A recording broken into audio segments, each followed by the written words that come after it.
Our Twitter question today, what makes you most excited for the 2016 BYU football season? First tweet in from @L_Moss_Micah.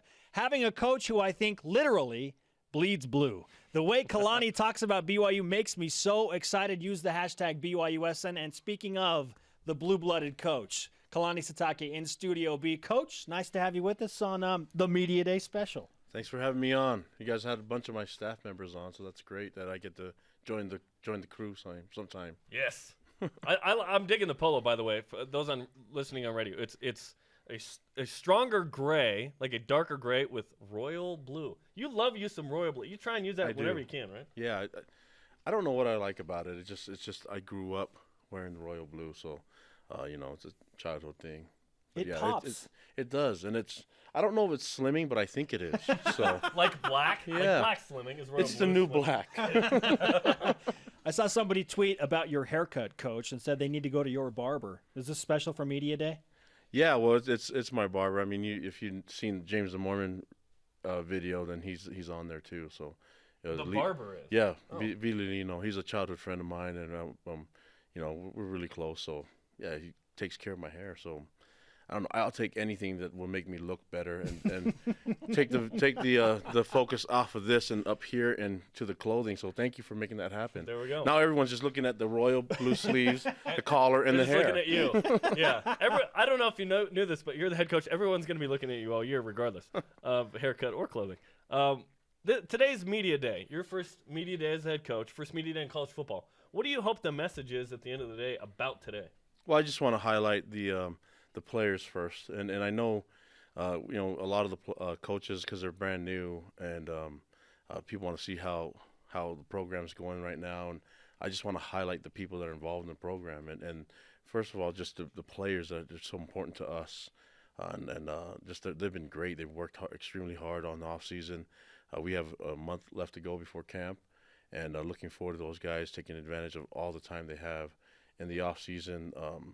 Program to get ready, and it's just been a lot of fun. But I want everyone to know that we appreciate our players and are really looking forward to some of the great things they're going to do this fall. Behind closed doors, what is the atmosphere of this coaching staff like now 6 months in? I know you like to have fun and you like to make fun of each other. Mm-hmm. Is that more the same in meetings? Well, we're a big family, but we have strong opinions, and I think everyone feels comfortable being able to voice their opinion and however they feel, whether it's an agreement or against what we're talking about. I mean, everyone has their side, but it's important for everybody to not just be yes men and just nod their head every time something's mentioned, rather than to have everyone, put their thoughts through, and then we talk about it and discuss. Because the one thing about it is the communication will allow you to get the best result.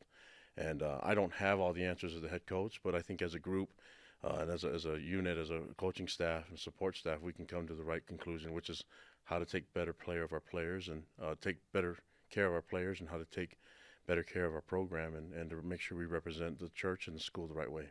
What's the next month like for you and the team? Well, for the team, it's continue to work on the off-season conditioning. I think our strength coach, Coach Tafisi's done a great job with him and his staff at getting these guys. You'll see they're a lot bigger and a lot stronger, and we're going to hope to transition that, all the work that they've done in the weight room and in running, to be able to transition into football. And so a lot of the stuff is still voluntary right now, voluntary workouts. Those guys have to do it on volunteer. their own. The mandatory voluntary workouts that Fred Warner said. You're trying to get me in trouble. It's not going to work. It's all volunteer. It's all work. They don't have to do it if they don't want to, but they love doing it. They've told me this. Everyone. I didn't Every see one them, of them, yeah. But they told me that they did it. Yeah. Something like that. You said expect the guys to be bigger and stronger. Who have you seen that you're like, oh, that guy's bigger and stronger? Well, Jamal's gotten bigger and stronger, and but that was already. I think he's just everyone forgets that he's still really young, and so I think that's a lot of it has to do with just getting older. He's becoming more mature, and everyone's body responds differently, and I think having a strength coach that understands how their body works and how to put the right weight on them, it's important. And I think if you look at the whole group as a whole, you see that they're improved a lot more in their strength numbers, and then also when you get stronger, it adds a lot of muscle mass. Speaking of Jamal Williams, he will join us next, and you will see that massive humanity in Studio B. He has definitely bulked up. Right now with the head coach, Kalani Sitake, on BYU Sports Nation. Over the past 6 months, has there been a part of your job that has surprised you about how taxing or maybe how difficult it was that you weren't anticipating when you took the job? Well, I said it before. There's not a lot of surprises because I know the place and I know the school. I mean, the Creamery still has good food, and still, I mean, there's not a lot of that. And when it comes to being familiar with the school and the program, no, there's not a lot of surprises. But I compared it to like going on a mission where you know you're going to get turned down and someone's going to slam the door in your face, and until it happens, you don't understand it, and so you kind of know what's like going to be like being a head coach, and as you go through things, you start to go, okay, yeah, that's exactly what I thought, but it's tiring, but that's just what work is. I mean, if it weren't football or coaching, there's a lot of people that work hard, and so for me to sit here, it's like, oh, it's a lot of hard work. I get paid to do something that I love, and I'm enjoying every second of it, and that's I appreciate it. At Mahanrai Lucas, watching BYUSN all the way in Jakarta at 11 p.m. That's how we roll. Shout out to India. Jakarta. The reach of BYU is wild, and you've seen this on the road with FanFest, and you primarily went to where you know it's strong, and you went to some firesides this summer as well. What's it been like to you knew this, but confirm that, wow, the brand is still really big? Yeah, it's exciting because we went to places and did firesides where we're actually going to play, and to see the support that we're going to get when we get there. So went to Washington, D.C., and I didn't expect it to be that many people and a huge overflow that they had to take it to another chapel and stream it over there. I mean, that's and to have our players there seeing that support and being able to come and tell their teammates that, hey, when we get to D.C., we're going to have a lot of fans there. When we get to Arizona, there's going to be a lot of fans. And so that was everywhere we went. And for me, it was comforting knowing that we're going to have fans and you're going to see blue in the stands. And I'm excited for that. How many pictures do you think you've taken this summer? A lot. I don't know how many good ones I've taken. But, yeah, I mean, and I've had people critique me on how to smile and how to – listen, I can't – this isn't rehearsed. And so, if you want to make me smile, then you got to say something funny. But if I'm going to smile 100 times in a row – you can't expect to see teeth all the time. Yeah, exactly. No teeth smile. Travis Tuiloma was injured in the Las Vegas Bowl. What was the injury, and when will he return? Well, he hurt his foot, and we're kind of, it's a day-to-day process. He's getting a lot better. I've had players in the past with the same injury, and it's something that it's actually it's an individual type of deal where you can't say, okay, everyone that has been through this injury has recovered at this time. So we'll have to wait and see what he's comfortable with, and then also, when we're ready to put him on the field. I imagine he'll be ready for game one, but at the same time, I don't want to jeopardize his overall health just for a game.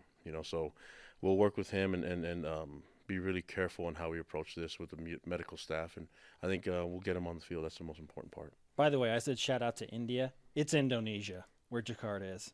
I was going to correct you. Yeah. You were going to correct me? No, I wasn't. I was going to, but I didn't know. You called me out on it. You should have just taken it. It's all good.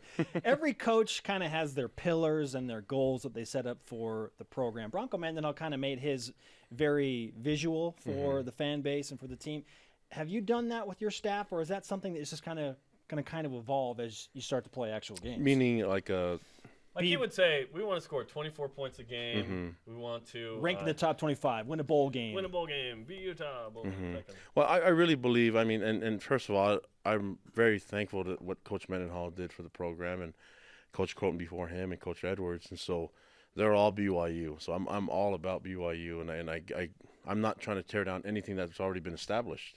I think it'd be crazy to. So the foundation's set. Everything that's set is that we want to work with. We're going to do it, and we're going to just, it's just me running the show, being myself, and leaning on our coaching staff. But I'm not very good at memorizing a lot of stuff and a lot of goals, and so once it gets past 3, you lost me.